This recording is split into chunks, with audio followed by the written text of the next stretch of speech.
Hola, me llamo Mireia Noguera-Andreu, tengo 27 años, represento a la Falla Padre Méndez, soy diplomada en Educación Social, en Magisterio de Educación Física y actualmente trabajo en viviendas tuteladas para discapacitados como educadora. En general lo que más me gusta es la cabalgata, pero sí que es verdad que como fallera mayor la cabalgata la vives diferente y el acto que más te gusta como fallera mayor es la ofrenda y presentación.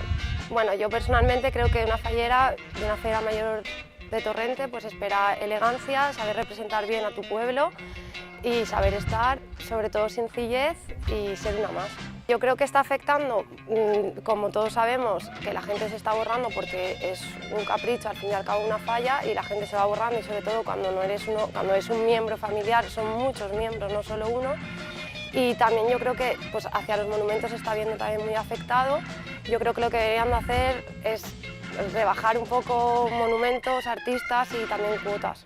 Yo soy fallera de Padre Méndez, me gusta mucho mi falla, soy desde pequeñita, creo que es una falla desde siempre, ha sido muy familiar y aunque ha ido creciendo, ha continuado manteniéndose ese núcleo familiar. Creo que todos nos conocemos y eso lo que hace estar a gusto en una falla, más aparte que somos todo gente joven. La gente mayor nos gustaría que se apuntase más, pero se han ido borrando y por problemas, pues mira, somos todos jóvenes.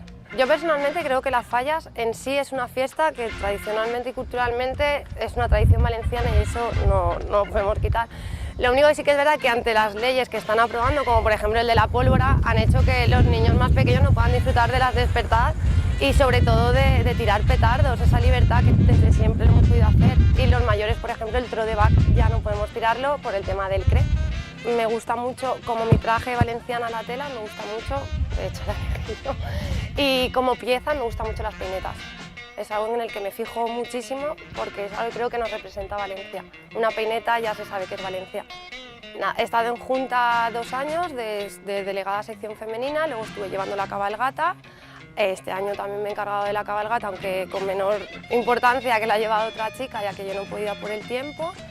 Y en todo lo que puedo ayudo. Este año sé que es una ilusión para todas, yo lo veo más una ilusión y espero que haya pues, muy buen ambiente y que todas nos lo pasemos genial.